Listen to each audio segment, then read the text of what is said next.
नमस्कार मित्रों, कैसे हैं आप सब। उम्मीद करता हूं आप सब अच्छे होंगे। मित्रों, आज हम लोग अव्यय पढ़ेंगे। तो अव्यय पढ़ने से पहले आप लोग चैनल पे नए हैं तो चैनल को सब्सक्राइब कर लीजिए, वीडियो को लाइक कर लीजिए एवं ज्यादा से ज्यादा लोगों तक शेयर करिए। तो आइए हम लोग शुरू करते हैं। अव्यय अव्यय क्या होता है? अव्यय का शाब्दिक अर्थ है जो व्यय न हो, अर्थात जो खर्च न हो। क्या न हो? जो खर्च न हो, नष्ट न हो, जो व्यय न हो, जो समाप्त न हो। ठीक है, उसे अव्यय कहते हैं। आगे देखते हैं कि हिंदी भाषा के वे शब्द अव्यय कहलाते हैं जिनके रूप में लिंग, वचन, पुरुष, कारक एवं काल, जिसमें लिंग, वचन, पुरुष, कारक एवं काल आदि के कारण किसी भी प्रकार का विकार उत्पन्न ना हो सके। विकार अर्थात परिवर्तन। ठीक है, जिसमें किसी प्रकार का परिवर्तन न हो। ठीक है, उसे क्या कहेंगे? अव्यय। ठीक है, अव्यय शब्दों का रूपांतरण नहीं होने के कारण, जो अव्यय शब्द हैं इनका रूपांतरण नहीं होता। ठीक है, रूपांतरण नहीं होने के कारण ही इन्हें अविकारी शब्द कहते हैं। ठीक है, अव्यय शब्द जो होते हैं उन्हें अविकारी शब्द भी कहा जाता है, क्योंकि अविकारी शब्दों में भी लिंग, वचन एवं कारक के आधार पर विकार उत्पन्न नहीं होता। अविकारी शब्दों में भी विकार उत्पन्न नहीं होता, अर्थात अविकारी शब्दों में भी परिवर्तन नहीं होता। अविकारी शब्द प्रत्येक दशा में अपने मूल रूप में बने रहते हैं। जो अभिकारी शब्द होते हैं प्रत्येक दशा में अपने मूल स्वरूप में ही बने रहते हैं। ठीक है, जैसे जब, तब, कब, इधर, उधर, धीरे धीरे आदि, ये सब क्या रहते हैं? अपने ही मूल दशा में बने रहते हैं। तो अव्यय जो है उसके कितने भेद होते हैं? अव्यय के 4 भेद होते हैं। ठीक है, कौन कौन से होते हैं अव्यय के? 4 भेद हम लोग आगे पढ़ेंगे। अव्यय के 4 भेदों में पहला है क्रिया विशेषण। ठीक है, क्रिया तक हम लोगों ने पिछले वीडियो में पढ़ लिया है। ठीक, विकारी जितने हैं उनको पढ़ लिया है, संज्ञा, सर्वनाम, विशेषण। ठीक है, हम लोग पढ़ लिया है। अब क्या पढ़ रहे हैं? क्रिया विशेषण। ठीक, फिर दूसरा संबंध बोधक, समुच्चय बोधक और विस्मयादि बोधक, ये 4 हैं अव्यय। ठीक है, क्रिया विशेषण, संबंध बोधक, समुच्चय बोधक और विस्मयादि बोधक, ये 4 अव्यय होते हैं। तो आइए हम लोग क्रिया विशेषण पहला अव्यय देख लेते हैं। ऐसे अव्यय शब्द जो वाक्य में प्रयुक्त होकर क्रिया विशेषण या अन्य क्रिया विशेषण, जो क्रिया विशेषण या अन्य क्रिया विशेषण की विशेषता प्रकट करते हो, उन्हें क्रिया विशेषण कहा जाता है। साधारण शब्दों में कहा जाए तो क्रिया की विशेषता बताने वाले अव्यय क्रिया विशेषण कहलाते हैं। जो क्रिया की विशेषता बताएं उसे क्या कहेंगे? क्रिया विशेषण अव्यय कहते हैं। आगे हम लोग देखते हैं, उदाहरण से समझते हैं। हवा धीरे धीरे चलती है। ठीक है, तो चलना क्या है? हवा जो है चलना, तो धीरे धीरे क्या हो गया? विशेषण। क्या हो गया? क्रिया विशेषण। ये चलना क्या हो गया? क्रिया, और क्रिया की विशेषता क्या बता रहा है? धीरे धीरे। ठीक है, तो ये क्या हो गया? धीरे धीरे जो है ये क्रिया विशेषण। आगे हम लोग देखते हैं, पुस्तक धड़ाधड़ बिक रही है। इसमें क्या हो जाएगा? ये जो पुस्तक है धड़ाधड़ बिक रही है, तो बिकना क्या है? ये क्या हो गया? क्रिया, और ये धड़ाधड़ जो है ये क्रिया विशेषण हो गया। ठीक है, अब हम लोग आगे देखते हैं कि अर्थ के आधार पर क्रिया विशेषण 4 प्रकार के होते हैं। ठीक, जो अर्थ होता है उसके आधार पर जो है क्रिया विशेषण 4 प्रकार के होते हैं। पहला स्थानवाचक क्रिया विशेषण, दूसरा कालवाचक क्रिया विशेषण, तीसरा परिमाणवाचक क्रिया विशेषण और चौथा रीतिवाचक क्रिया विशेषण। किसके आधार पर? अर्थ के आधार पर 4 प्रकार के क्रिया विशेषण होते हैं। तो हम लोग पहला देखते हैं स्थानवाचक क्रिया विशेषण। ठीक,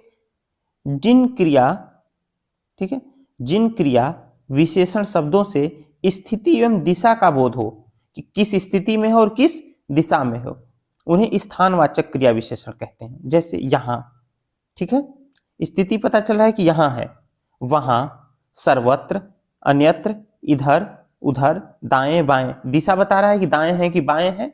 ठीक है, स्थिति और दिशा का बोध हो उसे स्थानवाचक क्रिया विशेषण कहते हैं। जैसे शिवम दाएं खड़ा है, तो खड़ा होना क्या है? क्रिया है। ठीक है, और क्रिया की विशेषता क्या है? कि वो किधर खड़ा है? तो दाएं खड़ा है। तो क्रिया की विशेषता बता रहा है, तो क्या हो गया यहां पर? क्रिया विशेषण। देखिए, जो विशेषण की विशेषता बताए उसे प्रविशेषण कहेंगे। ठीक है, जो संज्ञा सर्वनाम की विशेषता बताए उसे विशेषण कहेंगे, लेकिन जो क्रिया की विशेषता बताए उसे क्रिया विशेषण कहते हैं। ये बात हमेशा याद रखिएगा, कंफ्यूज नहीं होना है। ठीक है, आगे हम लोग देखते हैं, परमात्मा की कृपा सर्वत्र व्याप्त है। ठीक है, इसमें क्या है, सर्वत्र क्या है, चारों तरफ, सर्वत्र ये क्या है, एक तरीके से दिशा बता रहा है, सर्वत्र व्याप्त है। ठीक है, तो यहाँ क्या हो गया, सर्वत्र जो है वो क्रिया विशेषण, कौन सा, स्थानवाचक। ठीक है, दूसरा देखते हैं कालवाचक क्रिया विशेषण। कालवाचक क्रिया विशेषण में देखते हैं कि जिन क्रिया विशेषण शब्दों से कल या समय की सूचना मिले, ठीक है, उसे कालवाचक क्रिया विशेषण कहते हैं। जिसमें काल या, ठीक है, विशेषण काल या समय की सूचना मिले उसे कालवाचक क्रिया विशेषण, यहाँ काल हो जाएगा। ठीक है, जैसे आज, कल, तुरंत, प्रतिदिन, अभी आदि, जैसे पता चल रहा है काल है, कौन सा, आज, तो आज है, कल है, ठीक है, समय का पता चल रहा है, तुरंत ये भी समय का पता चल रहा है, प्रतिदिन ये भी समय का पता चल रहा है, अभी ये भी किसका पता चल रहा है, समय या काल का पता चल रहा है, तो इसीलिए क्या हो गया, कालवाचक क्रिया विशेषण। जैसे आज ही जाने की तैयारी में है, तो कब जाने की तैयारी में है, तो आज, तो ये क्या हो गया, आज जो है क्रिया विशेषण। माँ सुबह नाश्ता बनाती है, तो सुबह क्या हो गया, आज के बारे में, सुबह के बारे में बता रहा है, तो यहाँ क्रिया की विशेषता क्या है, सुबह। ठीक है, इसलिए क्या हो गया, ये कालवाचक क्रिया विशेषण जो है इस उदाहरण में सुबह हो जाएगा। आगे चलते हैं हम लोग, परिमाणवाचक क्रिया विशेषण। ठीक है, अब इसमें क्या होगा, परिमाणवाचक क्रिया विशेषण, जिन क्रिया विशेषण शब्दों से परिमाण का बोध हो उसे परिमाणवाचक क्रिया विशेषण कहते हैं। जैसे बहुत है ना, परिमाण है, मापतौल है, लगभग, कितना, केवल, थोड़ा, थोड़ा। ठीक है, इससे क्या है, परिमाण नापतौल की बात हो रही है कि बहुत है, कि लगभग है, कि कितना है, कि केवल है, थोड़ा थोड़ा, तो यहाँ क्या होगा, परिमाण है, यहाँ नापतौल हो रहा है। ठीक है, परिमाण का बोध हो रहा है, इसलिए इसे परिमाणवाचक क्रिया विशेषण कहेंगे। जैसे वह बहुत खाता है, तो खाना क्या हो गया, क्रिया, और बहुत क्या हो गया, क्रिया विशेषण। क्रिया की विशेषता क्या है, बहुत, कौन सा, परिमाण। ठीक, आगे, मैं अपने विचारों से अंशतः, मैं आपके विचारों से अंशतः सहमत हूं, इसमें अंशतः क्या हो गया, क्रिया विशेषण, परिमाण बता रहा है कि अंशतः। ठीक, तो क्या हो गया, ये परिमाण वाचक क्रिया विशेषण। अगला हम लोग देख लेंगे रीतिवाचक क्रिया विशेषण। इसमें क्या होगा कि रीतिवाचक क्रिया विशेषण में जिन क्रिया विशेषण शब्दों से क्रिया की रीति का बोध हो उसे रीतिवाचक क्रिया विशेषण कहते हैं।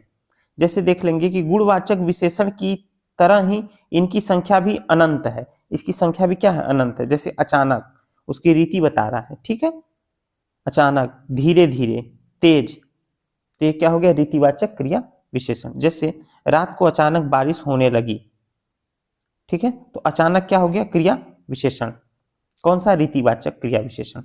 लड़का धीरे धीरे चल रहा है, यहाँ क्या हो जाएगा, लड़का धीरे धीरे चल रहा है, तो यहाँ धीरे धीरे क्या हो जाएगा, क्रिया विशेषण।